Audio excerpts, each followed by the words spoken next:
வணக்கம். சற்றுமுன் வெளியான முக்கிய அறிவிப்பின்படி தமிழகத்தில் இன்று முதல் வடகிழக்கு பருவமழையின் தீவிரம் அதிகரிக்கும் என்று வானிலை ஆய்வு மையம் தெரிவித்துள்ளது.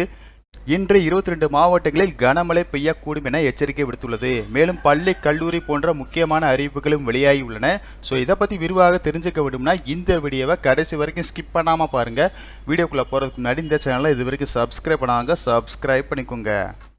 சற்றுமுன் சென்னை வானிலை ஆய்வு மையம் வெளியிட்டுள்ள அறிவிப்பில் தமிழகத்தில் இன்று முதல் வடகிழக்கு பருவமழை தீவிரம் அதிகரிக்கும் என்றும் அதன்படி இன்று 22 மாவட்டங்களுக்கு கனமழை பெய்யக்கூடும் என அறிவித்துள்ளது. அதன்படி இன்று காஞ்சிபுரம், திருவள்ளூர், வேலூர், ராணிப்பேட்டை, திருப்பத்தூர், சேலம், தருமபுரி, கிருஷ்ணகிரி, சென்னை, செங்கல்பட்டு, விழுப்புரம், திருவண்ணாமலை, கள்ளக்குறிச்சி, கடலூர், பெரம்பலூர், அரியலூர், நாகப்பட்டினம், திருவாரூர், தஞ்சாவூர், மயிலாடுதுறை, நாமக்கல், திருச்சி, புதுக்கோட்டை ஆகிய மாவட்டங்களில் இன்று கனமழை முதல் மிக கனமழை பெய்யக்கூடும் என தெரிவிக்கப்பட்டுள்ளது. மேலும் இன்று திருவள்ளூர், காஞ்சிபுரம், ராணிப்பேட்டை, வேலூர், திருப்பத்தூர், கிருஷ்ணகிரி, தருமபுரி, சேலம் ஆகிய 8 மாவட்டங்களில் இன்று கனமழை முதல் மிக கனமழை பெய்யக்கூடும் என்பதால் அங்கு ஆரஞ்சு அலர்ட் எச்சரிக்கை விடுக்கப்பட்டுள்ளது. மேலும் தமிழகத்தில் தொடர் கனமழை காரணமாக இன்று சென்னை, திருவள்ளூர், காஞ்சிபுரம், செங்கல்பட்டு, தஞ்சாவூர், மயிலாடுதுறை, திருவாரூர் மற்றும் நாகப்பட்டினம் மாவட்டங்களில் பள்ளி, கல்லூரிகளுக்கு விடுமுறை அறிவிக்கப்பட்டுள்ளது.